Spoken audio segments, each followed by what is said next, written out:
Firman Tuhan di dalam 2 Raja-Raja pasal yang ke-6.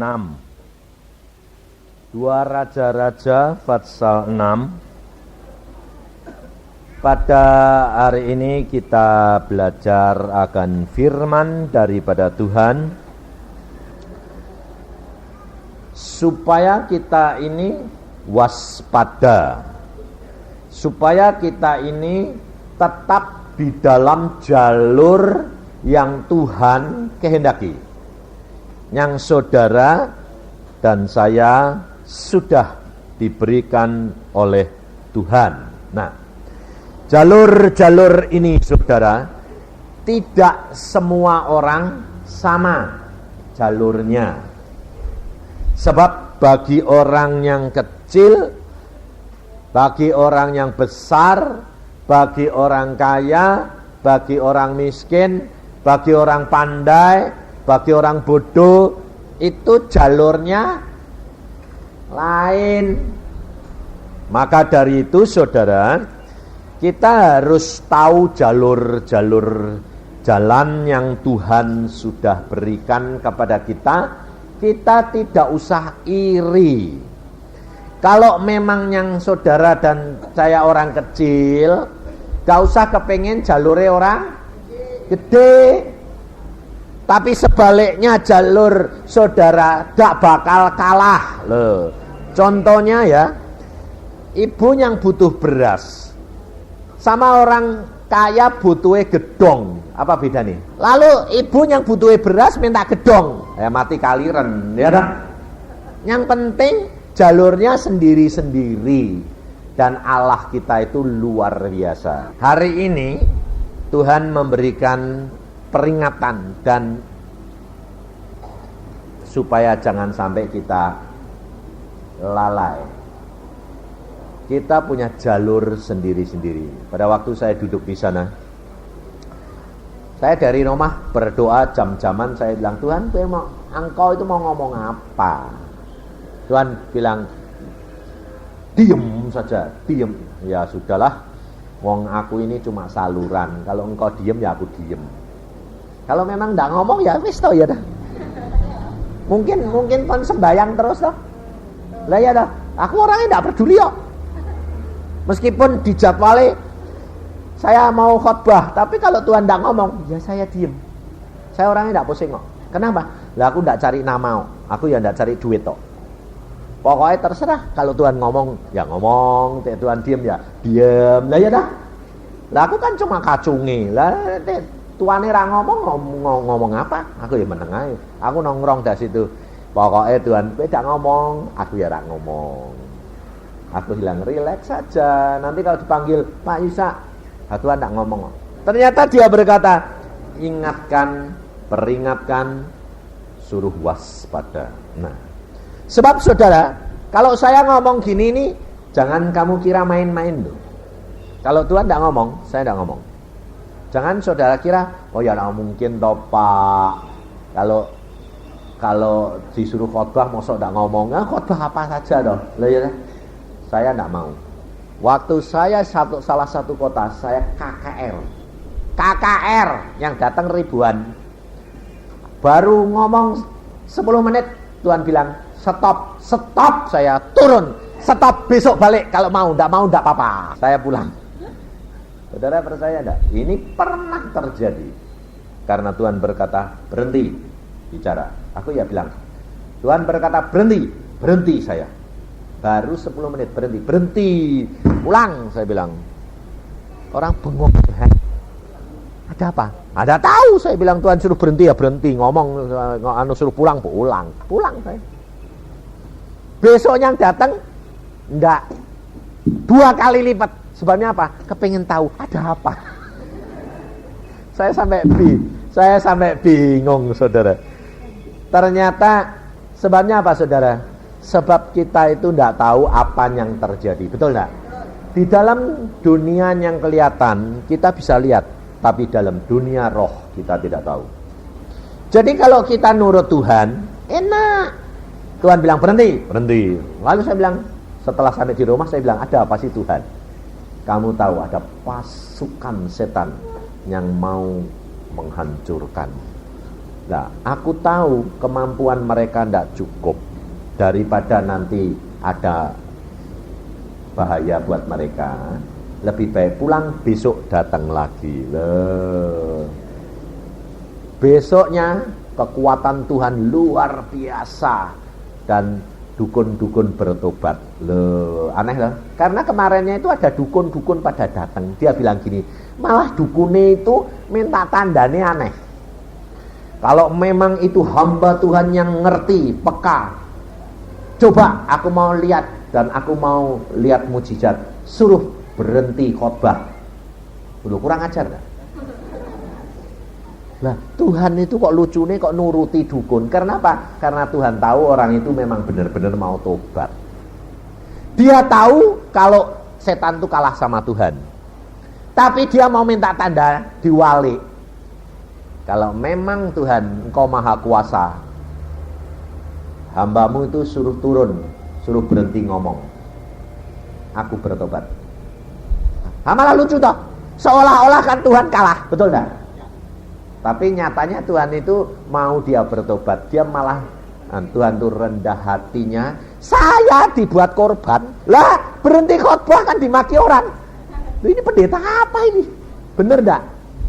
Tapi saya tidak peduli. Saya bilang, saya kan cuma saluran berkat. Saya kan cuma pipa leden. Lah tek kerannya ditutup. Lah buat apa? Ngosos angin tok. Betul enggak? Ngapain pusing amat, ndak dipanggil ya ndak apa-apa, wong aku memang jongose Tuhan bukan jongose manusia. Lah ya dah. Maka dari itu saudara, belajar kita punya jalur sendiri-sendiri. Orang tidak percaya, ndak apa-apa, orang maki-maki biasa. Lihat di dalam 2 Raja-Raja. Maka ini peringatan dan saudara perhatikan dan renungkan.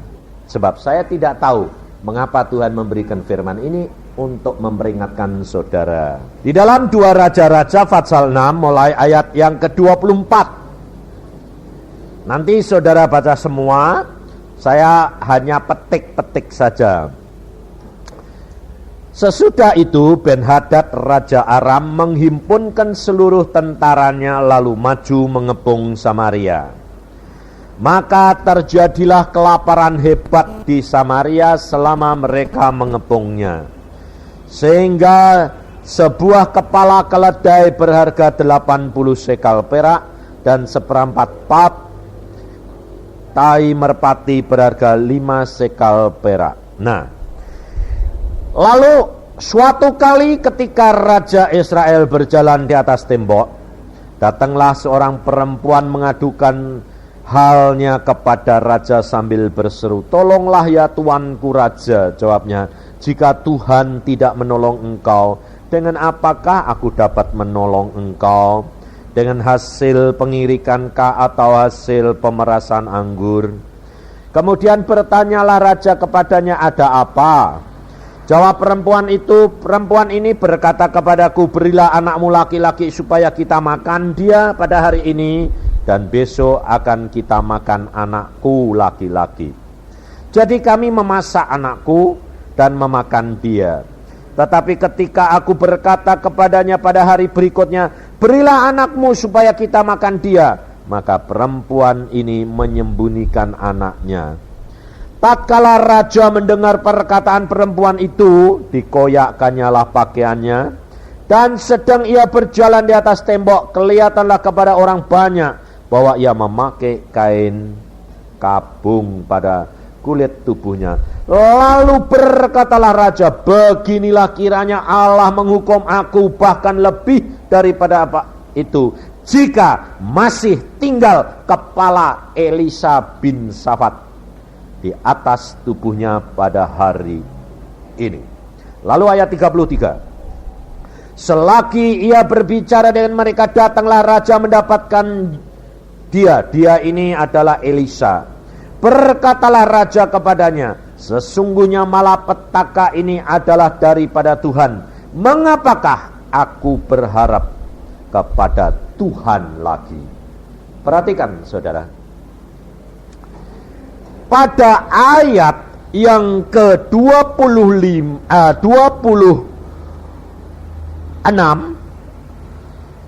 di situ 27 di situ, jika Tuhan, ini kata Raja Israel, jika Tuhan tidak menolong engkau, dengan apakah aku dapat menolong engkau?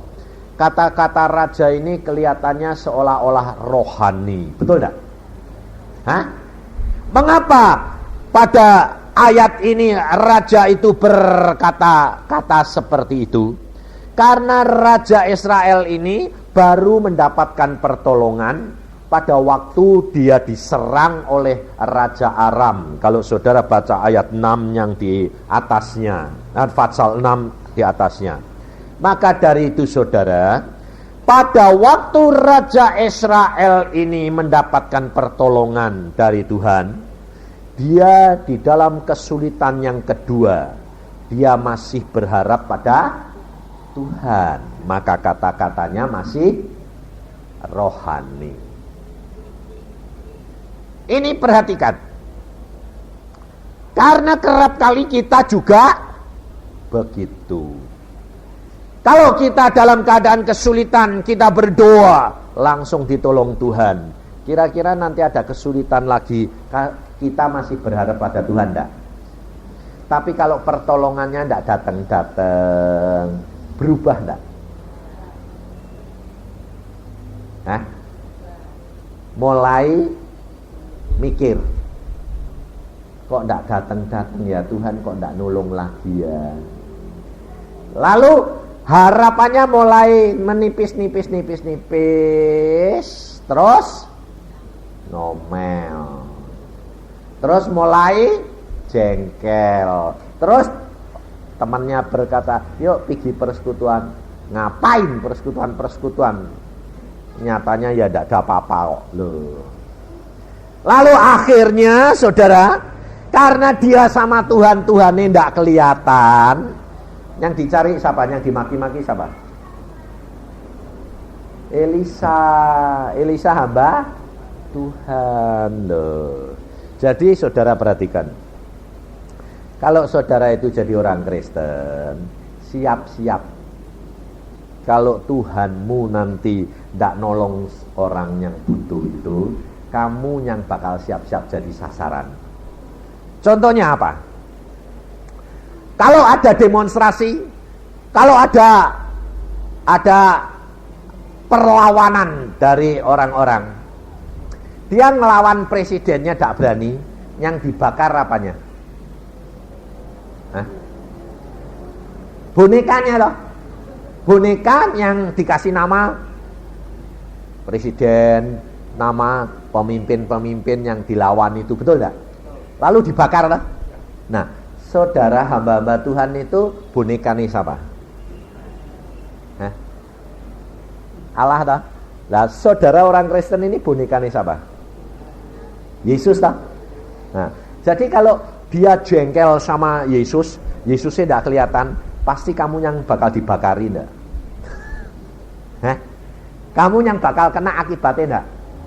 Lah, kamu ini sudah siap belum? Belum. Nah, hati-hati. Sebab itu sudah ada gambarannya dan Tuhan sudah memberi contoh. Raja Israel ini di dalam kesulitan yang kedua dia dikepung, kemudian malapetaka terjadi, lalu kelaparan terjadi. Kelaparan zaman ini itu tidak ada orang yang punya lagi. Karena apa? Sampai anaknya dipotong, dimakan itu kira-kira sudah kelaparan itu sudah kelewatan enggak? Kalau seorang ibu sampai hati makan anaknya dewek, itu sudah sangat-sangat mendesak dan luar biasa. Biasanya ibu itu anaknya biar hidup, dia mati tidak apa-apa, betul enggak? Tapi ini kebalik, anaknya dimasak dewek. Ini sudah kelewatan sekali. Nah, pada waktu raja menghadapi kenyataan begini, raja sudah tidak tahan lagi. Nah, cara berpikirnya raja sudah berubah. Jalur yang Allah sudah berikan, dan berikan tanda bahwa dia pernah ditolong oleh Allah, dia sudah tinggalkan. Lalu dia mulai berharap kepada pertolongan manusia. Hal ini bisa terjadi, gampang terjadi. Contohnya saudara dulunya tidak punya kerjaan.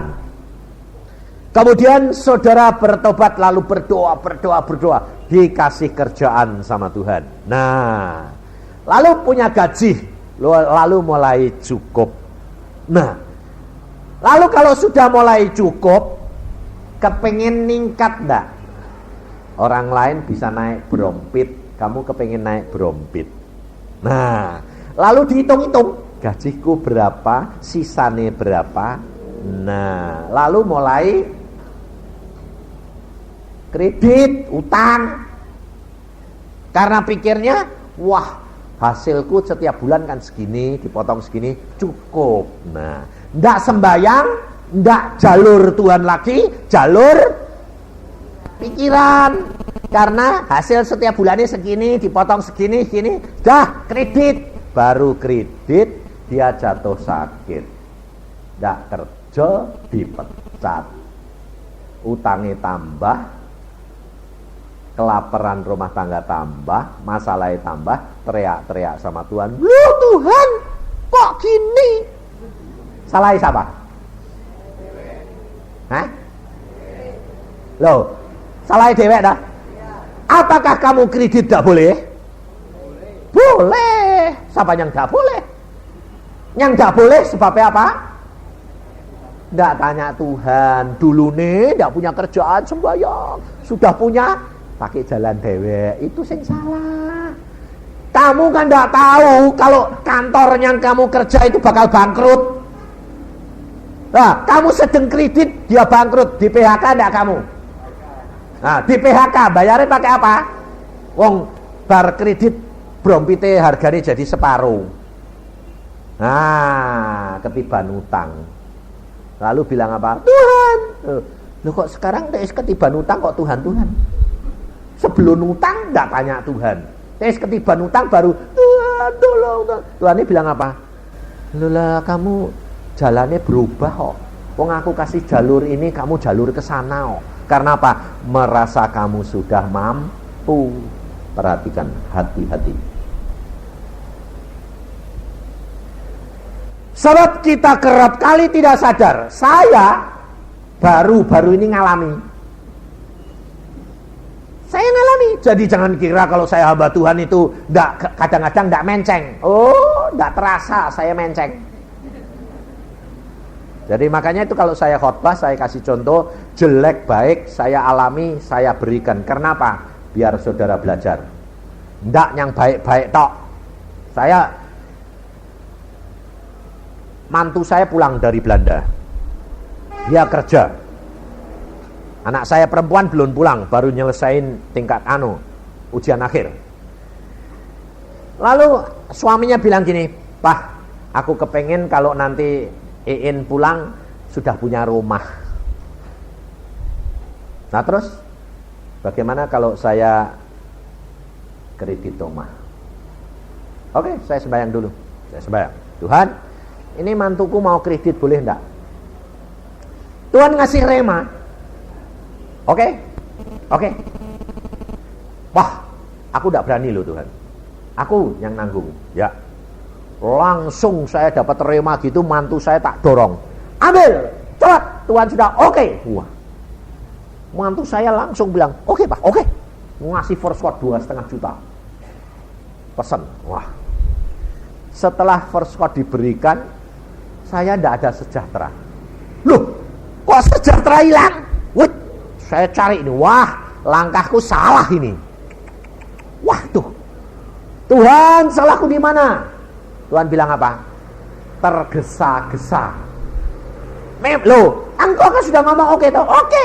Tapi kenapa kamu udah tanya? Kapan? Kok kamu sudah melangkah? Waduh, ya salah Tuhan. Mateng aku. Akhirnya saudara tahu, waktu 1 bulan suruh mengadakan uang 30 juta, Tidak bisa. Saya bilang, waduh salah Tuhan. Padahal saudara tahu, Tuhan itu sudah memberikan saya ini. Itu akan nutup dia. Macet semuanya. Karena apa? Tergesa-gesa. Kenapa tergesa-gesa? Sebab pikiran saya, ini itu pasti masuk. Loh. Jadi itu harap sama Tuhan atau harap sama pikiran kita sendiri? Hati-hati saudara. Akhirnya saya bertobat, saya bilang, Tuhan ampuni saya. Saya temuin mantu saya. Maaf, saya yang salah. Loh, salahnya di mana? Tergesa-gesa. Tuhan bilang. Konsekuen. Lah terus piye? Pah ini. Ya wis toh, first kote hilang 2,5 juta. Wah ya eman. Lah wis piye? Salah ya mesti bayar toh. Bayar saudara, hilang. Nah, hati-hati. Firman Tuhan mengajar kepada kita jalur yang Tuhan sudah berikan. Persekutuan di sini ini, saudara dididik segala sesuatu hanya lutut. Betul enggak?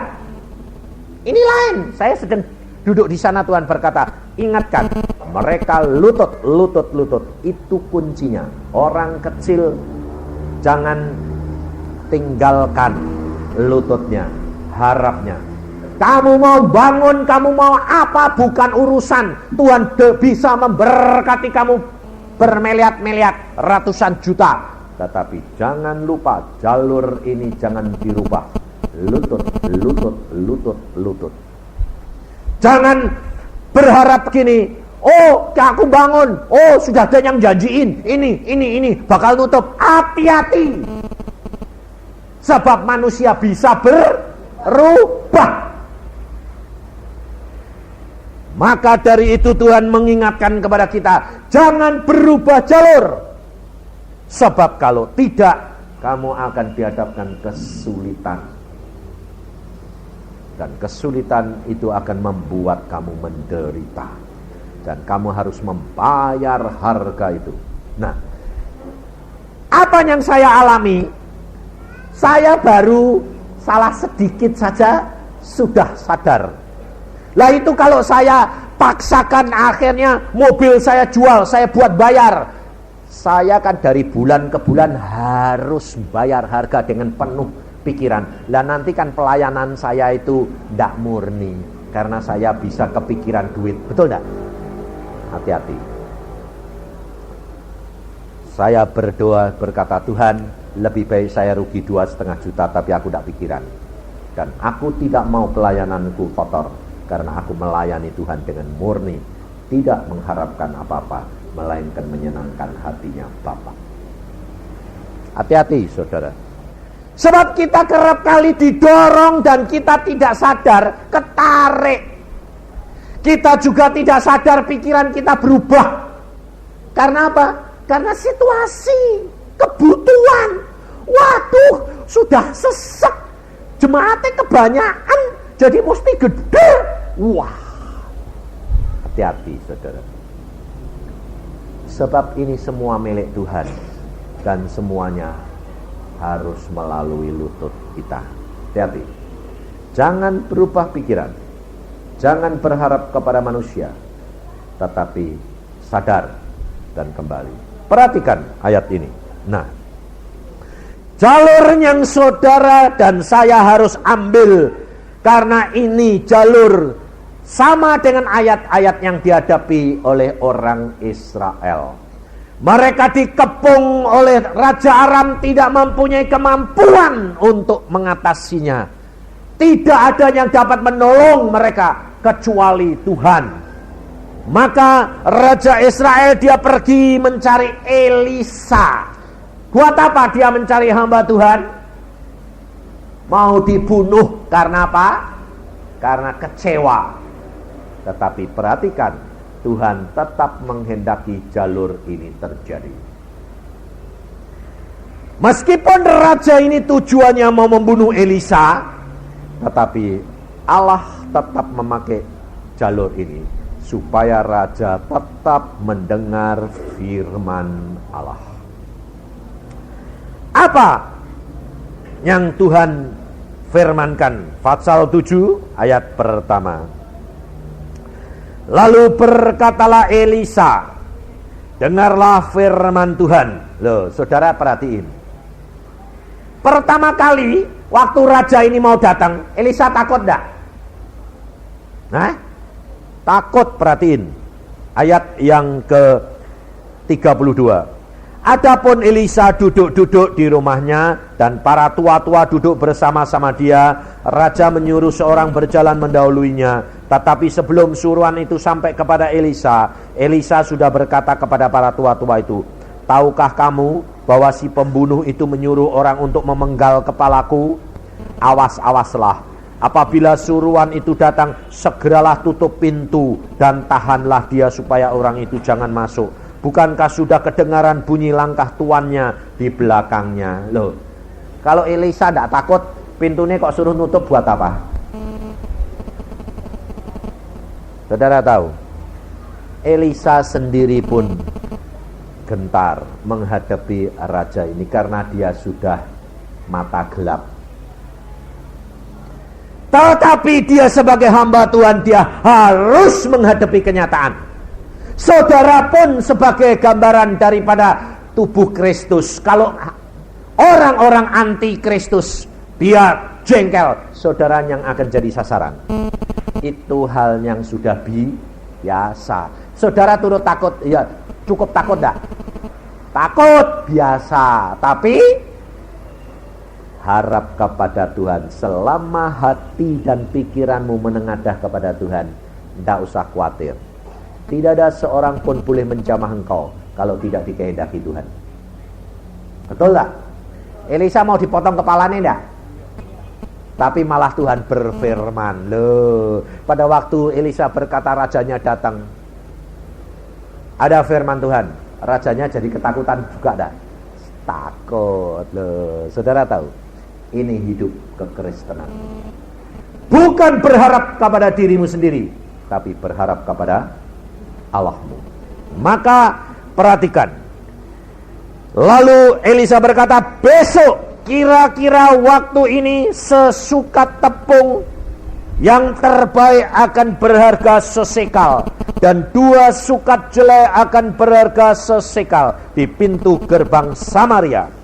Tetapi perwira yang menjadi ajudan raja menjawab, abdi Allah katanya, sekalipun Tuhan membuat tingkap-tingkap di langit, masakan hal itu mungkin terjadi?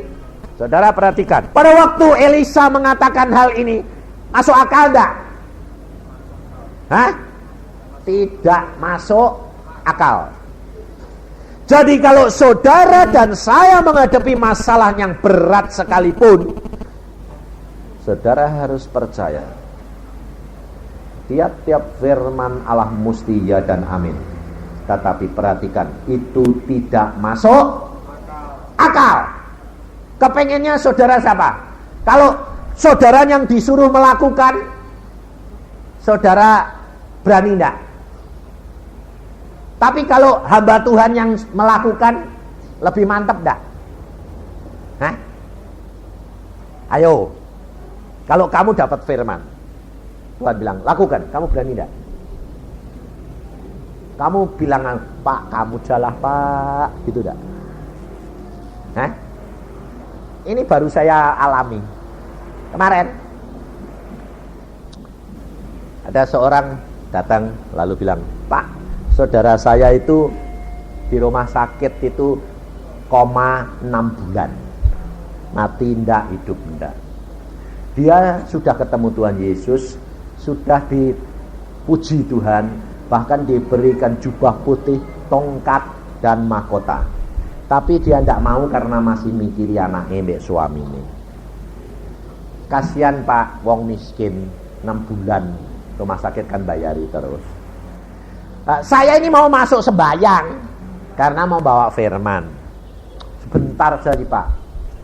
Lalu saya duduk, saya bilang, kamu jangan ngomong. Ngomong apa? Omongi, minta ampun, bertobat, minta ampun, dan suruh berdoa begini, Tuhan Yesus ampuni aku, tolong aku, dan bebaskan aku Tuhan. Ngomong, beres. Nanti dia pulang bersama dengan Yesus. Tidak bisa sembuh, tidak. Dia harus pulang. Denny. Denny ini juga nakal. Pak, Tuhan suruh enggak? Sesuk. Besok Tuhan ngomong sama dia. Sesuk telat.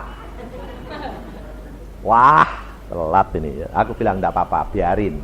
Biar praktek.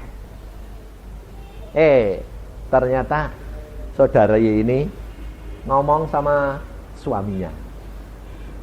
Pak, aku enggak berani kok. Suaminya bilang, "Yos aku Lalu dibisiki, ting. Apa terjadi? Tinggal persekutuan. Pulang dari persekutuan, sudah pulang. Kok gampang ya? Gampang enggak? Lo cuma diomongi, gampang enggak? Kalau itu firman Tuhan. Jangan nanti sembarang wong mbok omongi. Rak dadi. Ngerti. Jadi saudara itu harus tahu bahwa setiap firman Tuhan tidak masuk akal. Tapi kalau kamu percaya, pasti terjadi. Nah, karena apa? Karena Allah kita yang punya langit dan bumi. Dan ini dalam dunia apa? Dunia roh. Kenapa ini saudari orang tua ini di rumah sakit kok mati ndak hidup ndak? Karena dia sudah ditawari Tuhan, dibawa diajak pulang, ndak mau. Tuhan bilang, ya sudah, bayar 6 bulan. Nah, waktu saudara ini saya kasih tahu, kamu ngomong, dia bilang apa? Wong koma Pak, ndak bisa dijak ngomong. Saya bilang, kamu bukan ngomong sama dia, kamu ngomong sama jiwanya. Saudara percaya? Jadi orang koma itu bisa diomongi. Jadi makanya itu kalau ada orang koma, jangan ngerasani ya. Ini orang mati ora, urip ora, pasti dosane dhisik akeh. Aja ngerasani. Enak-enak kok ya, jangan kerasani, rohnya, jiwanya denger. Tapi ini pengalaman nyata. Nyatanya apa? Di rumah sakit. Di rumah sakit dokter yang muda ini kurang ajar. Dokter rumah sakit itu nakal-nakal karena bukan anak Tuhan. Kurang ajar kerap kali. Ada seorang ibu koma. Lalu dokter ini jengkel sama suami ini. Nah, suami ini pergi, dia ambek dokter lain, ambek suster ngomong gini, wong orang wis mati ngene kok, sebentar lagi mati ngene kok, diributi. Wah, tuh ngomong yang enggak macam-macam, ngerasani orang ini. Karena menurut dokter sudah bakal mati. Memang koma, sudah berbulan-bulan. Nah, dokternya pulang, besoknya ibu ini didoakan hamba Tuhan sadar, bangun, sembuh. Lah, ketemu dokternya, langsung si ibu ini, dokter ini waktu sembuh, waktu pasien ini sembuh, dokter ini manis. Bagaimana Bu? Kok jadi sehat lagi ya? Padahal kemarin dirasanya habis-habisan. Langsung ibu ini bilang, dokter gak usah munafik. Kenapa? Kamu kemarin tuh ngerasani saya, maki-maki saya itu habis-habisan toh. Kaget loh, ibu kok denger? Saya ndak denger, tapi jiwa saya itu tahu apa yang kamu ngomongkan. Karena Tuhan membuka telinga saya dengar kamu. Saya sembuh bukan karena dokter dan karena obat, karena tangan Yesus yang menyembuhkan saya. Dokternya sampai melongo. Oh, kalau gitu ibu dengar. dengar semua. Nah, ini terjadi di Surabaya, di Jalan Darmo. Saya dipanggil, ada seorang ibu koma, orang kaya, koma, dibawa ke Jepang, pulang, dokter bilang apa? Tidak ada harapan, sudah dimorfin. Jadi tiap kali dimorfin terus, jadi kan teler toh, akan tidur terus, koma. Nah, anaknya dokter, saya datang, dokternya dari situ. Terus saya bilang, Tuhan, aku ngomong apa? Ngomongin suruh ngampuni sakit hatinya, sebab aku mau segera bawa pulang. Nah, saya datang, ibu, cepat bertobat, ampuni anak-anakmu, mantumu itu yang bikin sakit hati kamu, supaya kamu masuk surga. Ngomong itu, saya ngelirik dokternya, mesem dokternya, pikirnya orang edan. Oh, mama sudah koma pirang-pirang sasi kok diomongi, orang iso ngomong dijak ngomong. Lah kayak orang edan toh ngomong dewek toh. Saya mesem-mesem. Aku bilang biarin kowe engko sesuk sing edan toh. Nah, setelah saya ngomong, saya pulang, sudah Pak, sudah selesai. Bagaimana? Enggak tahu. Besok ibunya bangun, infusnya dicopot, oksigennya dicopot, duduk. Aku minta makan, lapar. Anak-anaknya dokternya datang, mama, loh, sembuh. Aku sehat, aku minta makan. Terus anaknya yang satu bilang, ma, dia bilang mau ngasih tahu kalau mamanya suruh ngampuni. Ma, ampuni ya ma anak-anakmu. Ora usah khotbah meneh. Aku sudah dengar. Itu kan omongannya pendeta kemarin toh. Dokternya bilang, hah? Mama, pendeta kemarin ngomong ngapain dengar. Makanya aku sekarang bangkit karena omongan dia saya lakukan. Dan Tuhan bilang, sembuh 3 hari, cukup. Habis itu ngomong-ngomong pulang. Bar cerita mbak anaknya, mangan cerita mbak anak cucu. Hari ketiga, wes bar ya, ben angkat mati. Tidak tahu. Lalu anaknya bilang, Pak, kok cuma 3 hari sih Pak? Lumayan 3 hari. Coba, pada waktu aku datang ya sudah tak tanya iyo. Rela? Ya Pak, daripada menderita. Lah ya wis toh. Ngomong rela, saya ini dibangkit ke 3 dino lumayan toh, bisa ngobrol meneh. Lu betul enggak? Kok malah meneh lu kok cuma 3 dino Pak? Sudah itu 3 hari saja lumayan toh. Bisa ngobrol-ngobrol. Ya bisa tanya-tanya toh ya pesen apa gitu toh. Timbang bablas. Maka dari itu saudara perhatikan, firman Tuhan tidak pernah masuk akal, tetapi firman Tuhan ya dan amin. Maka perwira itu dia tidak percaya dan tidak akan menikmati hasil. Dan dia kalau saudara baca, dia akan mati diinjak-injak oleh rakyat. Karena apa? Karena dia tidak percaya akan firman Allah. Maka dari itu jangan berubah setia.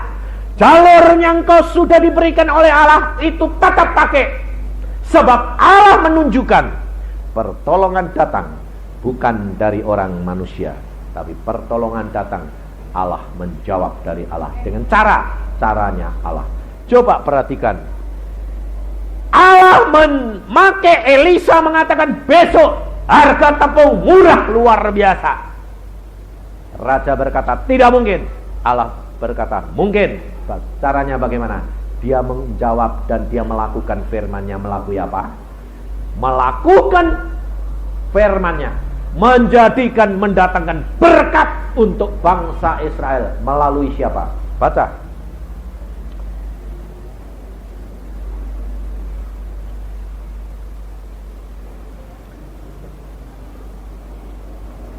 Dua raja-raja tadi. Kita baca dua raja-raja Fatsal yang ke-7. Ayat yang ke-3. 4 orang yang sakit kusta ada di depan pintu gerbang. Berkatalah yang seorang kepada yang lain, mengapakah kita duduk-duduk di sini sampai mati? Jika kita berkata, baiklah kita masuk ke kota, padahal dalam kota ada kelaparan, kita akan mati di sana. Dan jika kita tinggal di sini, kita akan mati juga. Jadi sekarang marilah kita menyeberang ke perkemahan tentara Aram. Jika mereka membiarkan kita hidup, kita akan hidup. Dan jika mereka mematikan kita, kita akan mati. Lalu pada waktu senja bangkitlah mereka masuk ke tempat perkemahan orang Aram.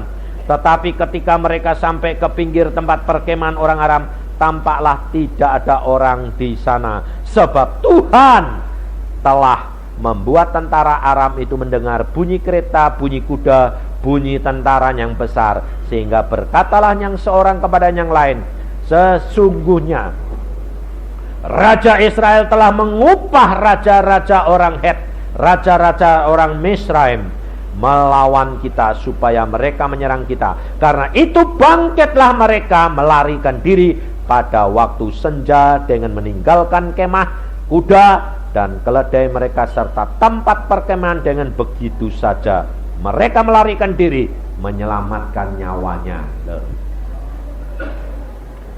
Bagi Tuhan, untuk membuat orang takut terbirit-birit itu gampang enggak? Cuma dikasih dengar suara sudah kabur. Tapi orang Aram yang kaya raya, yang mengepung bangsa Israel, lari meninggalkan perbekalannya. Tetapi perbekalan itu, berkat itu tidak akan dapat dinikmati oleh orang Israel tanpa melalui orang kusta. Orang kusta adalah orang yang tidak berharga, ditolak, tidak boleh masuk kota, dibuang, disingkirkan. Saudara perhatikan, orang yang sederhana, yang miskin, yang bodoh di masyarakat dihargai tidak? Tapi Allah mau melakukan melalui orang yang disingkirkan. Saudara jangan merasa rendah. Jalur ini saudara harus perhatikan, supaya kita jangan memandang manusia yang lain rendah. Kita harus menghargai, sebab semua adalah ciptaan Allah. Justru melalui orang kusta, orang yang disingkirkan, yang dianggap najis, yang dianggap tidak berharga, Allah mendatangkan pertolongan. Maka dari itu jalur-jalur yang Allah sudah berikan, jangan engkau tinggalkan. Kalau saudara dipakai menjadi orang pendoa, doakan. Engkau akan dihitung, diperhitungkan oleh Allah. Dan Allah tidak pernah mau utang. Dan Allah akan bayar harga itu. Tapi kalau saudara diberkati Tuhan menjadi orang kaya, jangan sekali-kali sombong bahwa hal itu merupakan milik kita. Itu anugerah Allah. Kita hanya bendahara yang dititipi oleh Allah. Maka dari itu kita jangan iri kepada orang lain. Allah punya rencana di dalam hidup kita masing-masing. Allah tahu semua kerjasama untuk mendatangkan kebaikan. Maka dari itu saudara, kalau engkau berjalan di dalam jalur Allah yang Allah sudah tetapkan, kau akan menjadi kemuliaan, kau akan menjadi berkat. Dan engkau sendiri diberkati enggak? Pasti. Coba lihat orang kusta ini. Jangan saudara kira, waduh aku orang kusta, aku orang miskin, aku orang kecil, aku enggak, aku suruh sembahyang terus Pak, tapi mendatangkan berkat. Tapi aku sendiri pasti keberkatan. Coba lihat di dalam 2 Raja-Raja pasal 7 ini ayat 8. Ketika orang-orang yang sakit kusta itu sampai ke pinggir tempat perkemahan, masuklah mereka ke dalam sebuah kemah, lalu makan minum. Dan sesudah itu mereka mengangkut dari sana emas, perak dan pakaian. Kemudian pergilah mereka menyembunyikannya. Loh, Jadi yang pertama-tama dapat berkatnya siapa? Yang bisa makan minum siapa? Orang sederhana yang dianggap najis. Siapa yang dapat upah emas, perak, dan pakaian dulu? Dia ngambil sebanyak-banyaknya enggak? Tapi jangan serakah. Nanti kalau kamu ngambil kebanyakan jadi serakah, pikiranmu berubah, jalurmu berubah, kamu jadi miskin kembali. Saudara tahu? Kita harus tahu bagian kita, karena tiap orang punya jatah masing-masing. Kalau engkau tetap di jalur itu, Allah tidak pernah meninggalkan kamu. Kamu tetap pasti diberkati. Gak bakal kamu kekurangan. Tapi jangan mendahului dan jangan terlambat. Kita harus tepat sesuai, selalu hati pikiran kita menengadah kepada Dia. Ini yang penting. Firman Tuhan, tanya waktunya Tuhan, saat Tuhan, semuanya akan berjalan dengan tepat dan kamu tidak akan rugi, tetapi akan memetik buah-buah yang luar biasa. Tidak ada takut, tidak ada kekhawatiran, tetap di dalam jalur kamu masing-masing. Amin. Mari kita berdoa.